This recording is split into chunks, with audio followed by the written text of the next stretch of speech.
All right, thank you for joining us today. Likewise, thanks for having me. me. We have a great crowd. I guess a bunch of transit nerds are all here. My people. Right? That's why we're all here to hear the Secretary speak. So I want to start off with having you help us understand what DOT does, because it's a big agency, and I think a lot of people are not aware of kind of the day-to-day work, but also just what its portfolio really includes. So if you can give us a broad overview of what the agency is trying to do.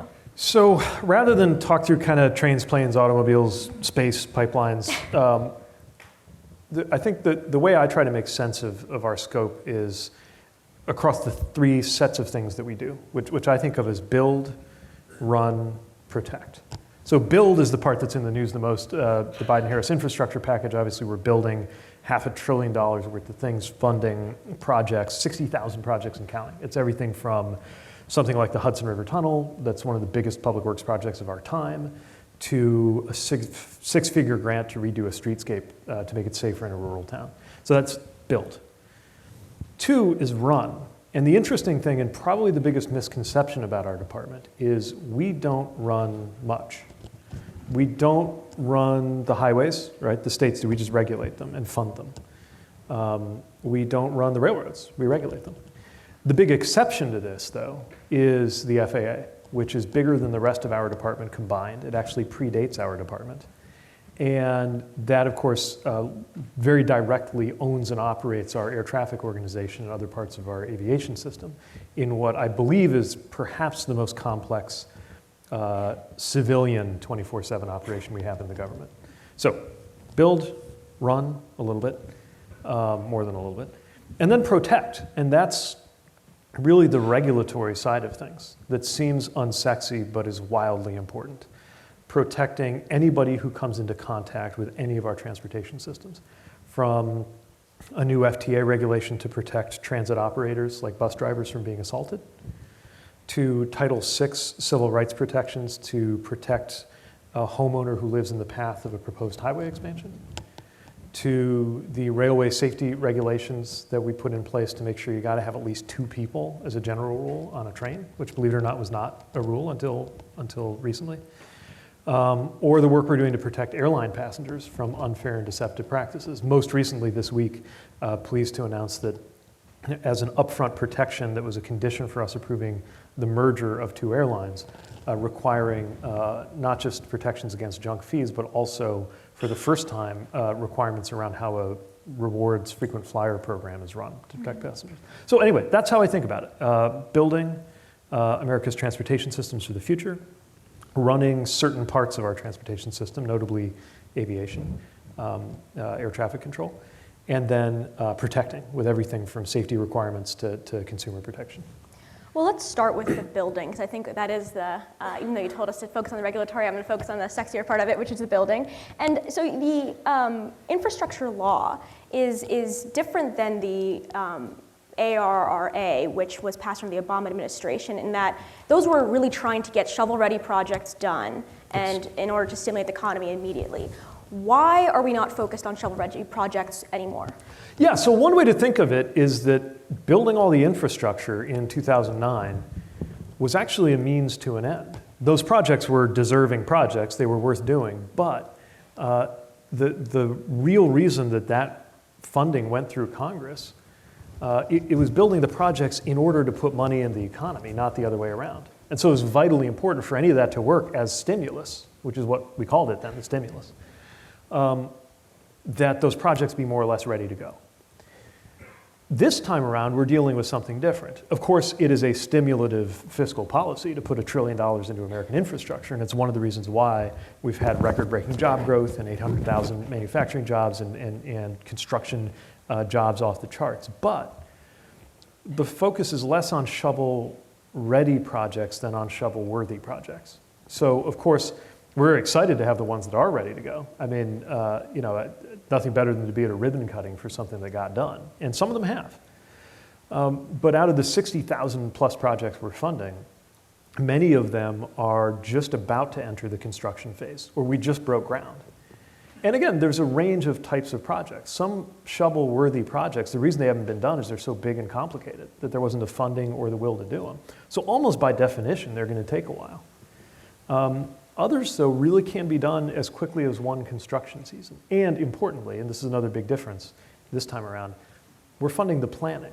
A lot of our grants are just to get a project on the drawing board so that it can eventually move to construction. Because a lot of communities, especially some of the communities that have been left out in the past, low-income communities, tribal communities, more remote communities, some of the ones that have the most need, are also less likely to have the capacity to have millions of dollars to hire consultants and engineers just to draw something up so they could send it to our department for a yes or a no on funding with a 10% chance of success, right?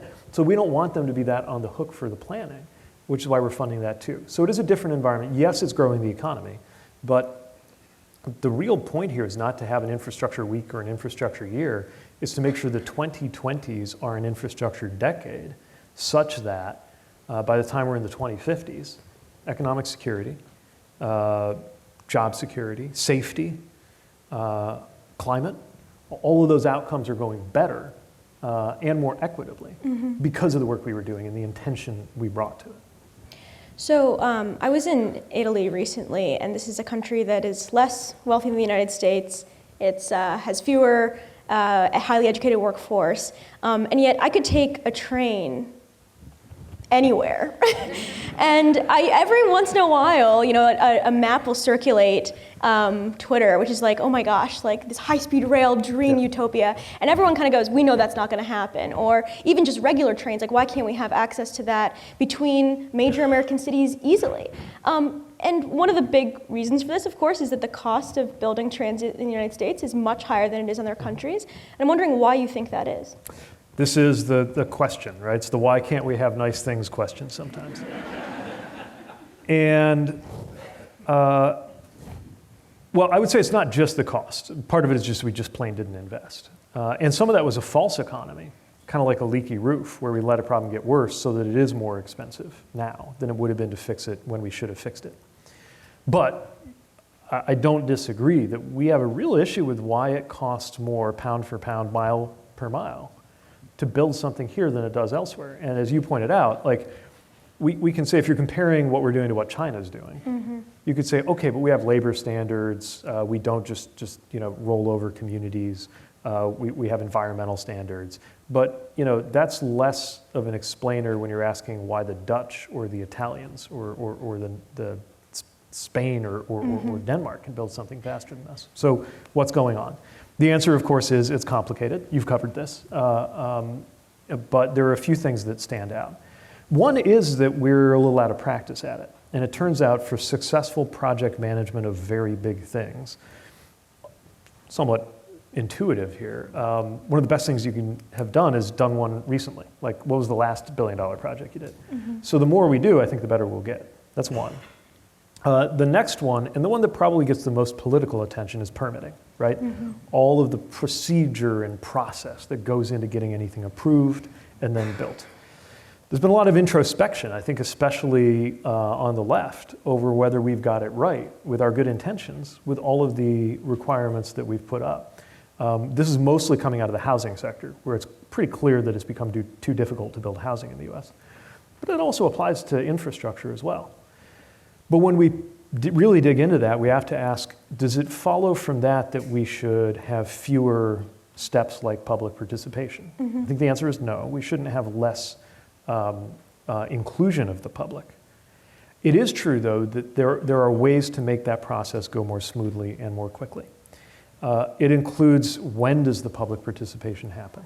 If it's at the 11th hour versus early in the conception of a plan, it's going to be more disruptive. So have people at the table early.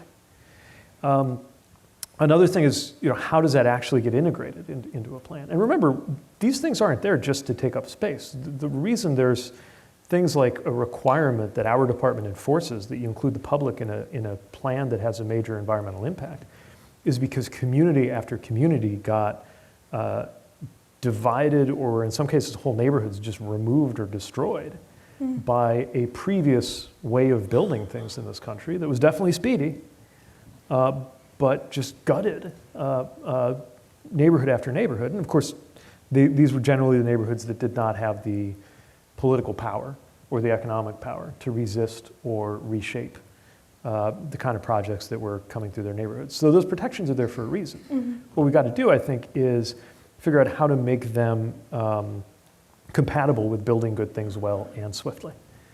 Then there's the fact that we have a jurisdictional mishmash in this country. I said build is the first of the three things we do. But we don't actually literally build any of those 60,000 projects. Not one of them is one where we hire the contractor and do, right?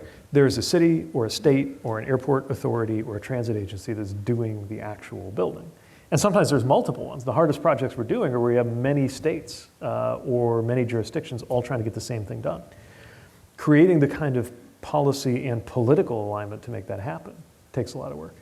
Then you have capacity. So, when you look at some of the most overburdened and underserved communities in the country, and there are lots of examples, low-income communities, rural communities, black communities, territories, but one that's especially glaring is tribal lands where tribal governments are expected to maintain huge numbers of lane miles of road with a tiny fraction, right, of the dollars that are available to most cities and states. And so they're not, when we're working to get them more federal grants, but when we do, if they've never had that kind of federal grant before, we can't just send them all the paperwork and say, call us when you're done. There has to be some side-by-side technical assistance. We're doing that too. We got a program called Thriving Communities, far from the most famous of the dozens of programs that were created through the infrastructure package. But what it does is it allows us to connect with communities and link them up to capacity building partners, usually a nonprofit or philanthropy, to help them do things like the engineering or the compliance so that our own red tape doesn't get in the way of them getting help from us. So I'm going to push you on this a little bit because this is my hobby horse. And one of the things that I find very difficult to watch is how this kind of sprawling network of local institutions, governments, many people who really do want to see good projects happen are unable to coordinate. And when we think about who is supposed to help them coordinate, it's supposed to be the federal government. And so what role does the federal government have then in not just giving dollars and saying, all right, as you said to me earlier, just come back in for the ribbon cutting and we'll see you there. And actually saying, are we involved in procurement? Are we involved in actually making sure the local permitting, the local land use is set before you get a single dollar from the federal government? If taxpayers across the country are giving California money to expand highways or to build high-speed rail, we should be getting a bang for our buck. Yeah. So yes, the challenge is that the go-to instrument for doing that is yet another requirement, right? And it's the piling on of requirements that I think is often thought to be getting in the way. So I don't disagree, but I think the tension or the challenge for us is, when is it about more resources? When is it about making the process simpler? And then when is it a case where you actually can't achieve something here without trading off against one of your values there? In other words, when is it the case that you wouldn't have to soften some kind of thing you care about, like community input or other concerns, in order for this to happen more quickly? But yes, we need to work with project sponsors, and part of the culture that I'm trying to change in our building is from, I think, what has sometimes been a kind of a fire and forget approach, where up and until the moment where by law your money's about to turn into a pumpkin, we're not checking up on you that much, to saying, actually, even if the problem on its face is that you haven't gotten the paperwork into us so that we can sign the check, that's still our problem.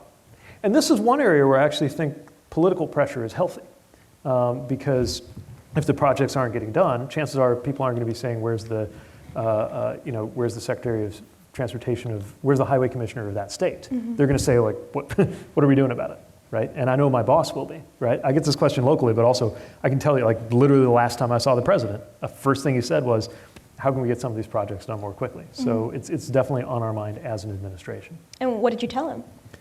I told him we're working on it.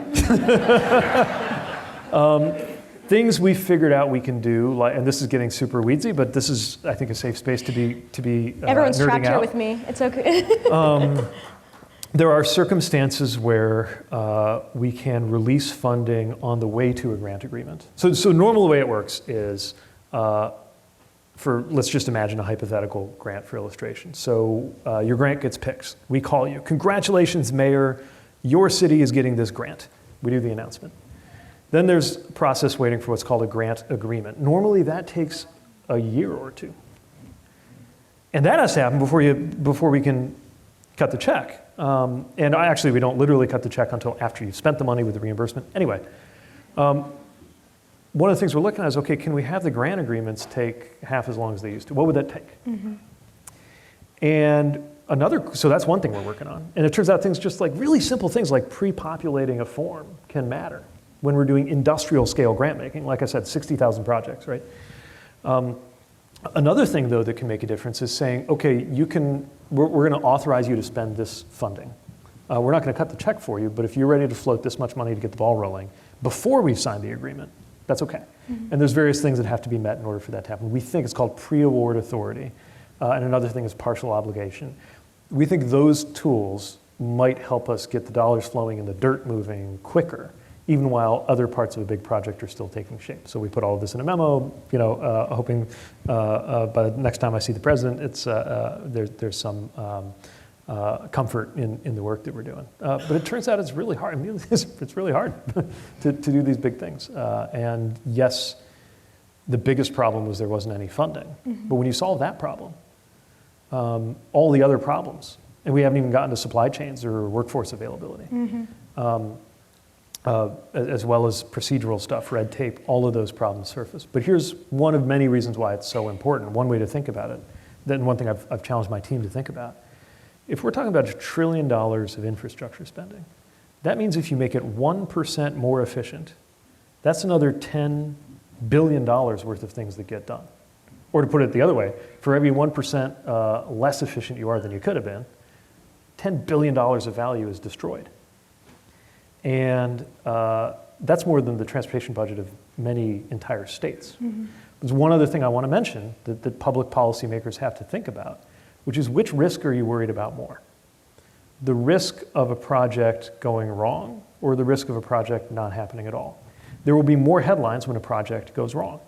And I can tell you, even though we're working to make sure every single one of them is perfect, out of the 60,000 projects we're funding, not every one of them is going to be perfect, right? So you think about, to take an example from a different side of the government, things like Solindra, right, that made all kinds of headlines, were huge political football 10 or 15 years ago. That was out of a Department of Energy grant program that was specifically designed to deal with risky investments to try to catalyze a market. That will make way more news if we fund something and we didn't cross all the T's and dot all the I's and hold the project sponsor to go through every single hoop just to make sure everything's perfect, right? And something blows up. That's going to create more headlines than something taking a year longer than it should. Even though if it takes a year longer than it should in today's economy, just with what's going on in construction, that might mean it costs 20% more than it would have. So you brought up this idea of trade-offs, right? When you're trying to build faster, and then there are all of these check boxes in the way. Often those check boxes, as you mentioned, are there for good reason. They're there to make sure you're not trampling over a marginalized community. They're there to make sure you're not cutting corners on environmental regulation. Some of those check boxes, though, aren't actually trade-offs, as you mentioned. Some of them are just pre-populating a form. But even some of these bigger ones, when we think about the permitting legislation that is coming in front of Congress right now, right? The argument it's making is that actually the trade-off is that people can't sue regardless of the environmental impact, that a lot of our environmental laws, they're called that, but they're being utilized by individuals and by groups for blocking projects regardless of whether or not there's a serious and genuine concern for conservation or the environment. So what do you want to see happening on permitting to make things faster? Do you support that bill? Or what sorts of trade-offs do you think we need to be making to move faster in that space? Well, there's already some legislation that's gone through that I think is helpfully creating different mileposts here. So it sets, for example, a shot clock or a goal of 1 year on the kind of mid-level and 2 years on the most complex permitting. And since doing that, we've been able to cut that process in about half on the projects we're tracking. Some of it's public transparency, just putting online tools, which we now have on what's called a permitting dashboard, so that if people are saying, how come this project isn't going anywhere? They know they can kind of see it and call somebody. I think it's really important. I'm not averse to the idea of improving the process because I think what you're describing is true. The word environmental does a lot of work in the environmental legislation or the environmental process, not all of which is actually about the environment. More than that, it can slow down or stop projects that are manifestly good for the environment, like things we need for domestic clean energy, EV sourcing, or refining and things like that. So let me mention one other thing that we need to think about and that we're going to need to contend with. So right now, one form of public comment is in the Administrative Procedures Act. When we put out a rule, we do a notice, and then everybody gets to weigh in. And then by law, we have to read every comment everybody sent in. We don't have to agree with them, but we have to at least read them. And that process can add a lot of time to a rulemaking, and it's there for a good reason. Everybody, especially something where industry and labor have something to say, they get their chance to weigh in. Right now, some of our regulations on airlines, for example, we don't just do it by fiat. We put out the rule, and the proposed rule, and the airlines can weigh in, and passengers can weigh in, and consumer groups can weigh in. Okay. So probably the least sizzling use of artificial intelligence that keeps me up at night. It's not the nanobots and the gray goo coming to eat us all, but it's the bureaucratic equivalent of that. Mm-hmm. What if you can automate comments with AI so that at the click of a button, instead of just form letters, millions of comments could be generated on every little regulation we're trying to do. And even though you can use a robot to write them, we're not allowed to use a robot to read them, which means a human, federal employee, has to go through them all. That could gum up the entire administrative process. Obviously, that was not contemplated when the Administrative Procedures Act and related legislation went in. So I guess what I'm saying is, if that's a problem today, I think it's about to be more of a problem. And it's one of many things, super unsexy, wildly important, that we got to get a handle on when we're coping with AI. So you brought up workforce issues as a part of trying to get a lot of these projects built. A big part of the construction workforce in this country has historically been immigrants, folks who are migrating across the Mexican border and coming into the country in order to help build, whether it's housing, but also transit projects and a variety of things that we consider important, capital projects that we needed.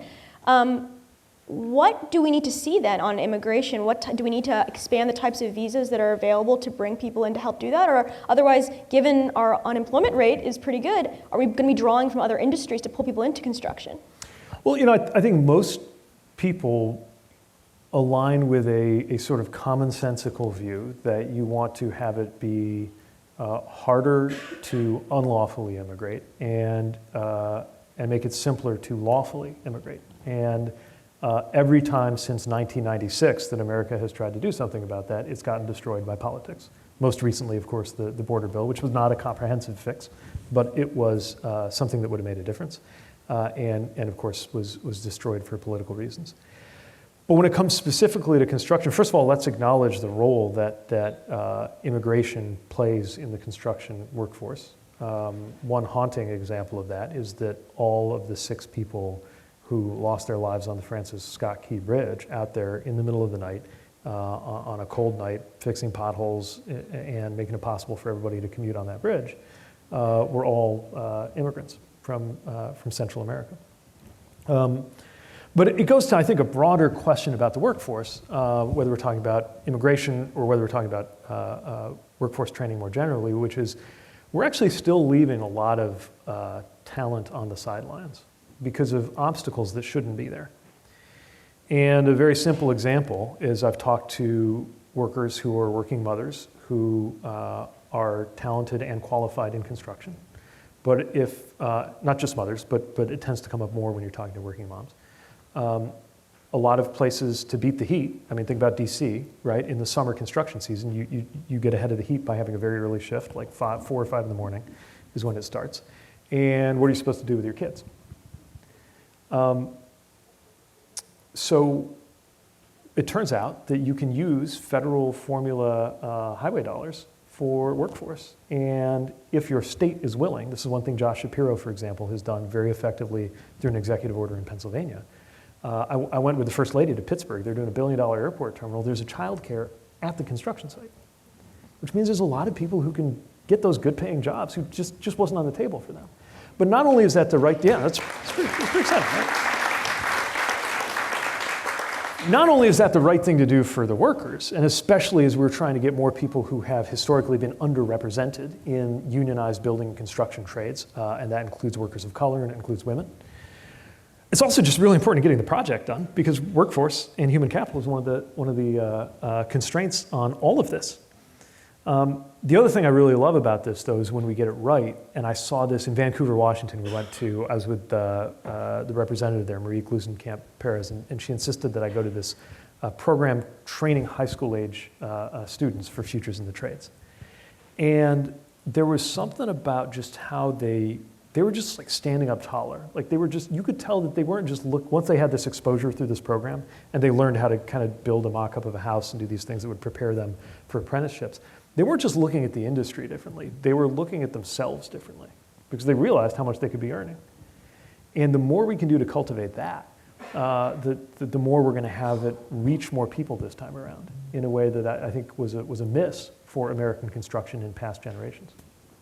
So one of the ideas that has been floated, and this gets to another one of my hobby horses, which is housing. And housing in transportation's country has not been linked at the federal level. I mean, you guys at DOT don't do a lot on housing specifically, but when you think about federal dollars going to local communities, surface transportation block grant, for instance, this has historically been used as a tool to encourage better policy at the state level. For instance, in raising the drinking age, we conditioned that national highway funding on doing that. What do you think about conditioning surface transportation block grants or other federal transit dollars on making local political actors better on housing policy, whether it's upzoning near transit stops? If you're going to give you a bunch of money to build a station, we need to be able to build some housing near that station. So how do you think about that as a tool? Well, first of all, when we're promoting that, we want to, I think that's really interesting to explore. I want to make it clear, though, that we don't only have to have a cudgel to do that with. It can't just be like, do this or you won't get your money. I think because we already have so many strings attached to our money, and they're all there for a good reason. But the point of these federal dollars is to help project sponsors get stuff done. It has to be the right stuff, or at least it has to be legal. But we know that some project sponsors or states are probably ahead of us in their sophistication or their ambition on things like climate or how to think about housing rights. So we want to make sure, yes, we want to lift the floor. We don't want to wind up being the lowest common denominator, which is the converse risk when you have too many strings attached. All of which is to say, in addition to conditions and things that are attached to federal dollars, we're also just trying to make sure that we're funding and not just urging these kinds of things. So just this week, we released funding, far from our biggest program, but about $50 million to help with planning on things like how housing could relate to the development of infrastructure. We have a lot of loan funding available for transit-oriented development. And you'd mentioned international comparisons earlier. Being smart about this can unlock huge amounts of value, solve many problems at once, and sometimes help capitalize a project too. If you look at how the central train station in Berlin got done, part of it was that they understood the value of the air rights directly on top of it, and then leveraged what they were able to fund by having an office building built up there to help fund some of the other things that had to happen in the guts of the station. So especially at a time when we see this shift toward maybe a lot of square footage that was built for commercial purposes, probably better used for residential. But it's tricky to get that right because, of course, it was built that way for a reason, and the floor plates don't quite match, and sometimes the site doesn't match. But if you're adding a whole new transit station, maybe that changes the answer rate. These are exactly the things we want to help communities figure out. And through a kind of unsung part of our department called the Build America Bureau, we're using loan financing as well as grants to help connect the dots for communities that are innovating that way. Well, I could do this for another hour, but they will kick me out. But let's all thank Secretary Buttigieg for joining us today. Thanks. Thank you so much. This was great.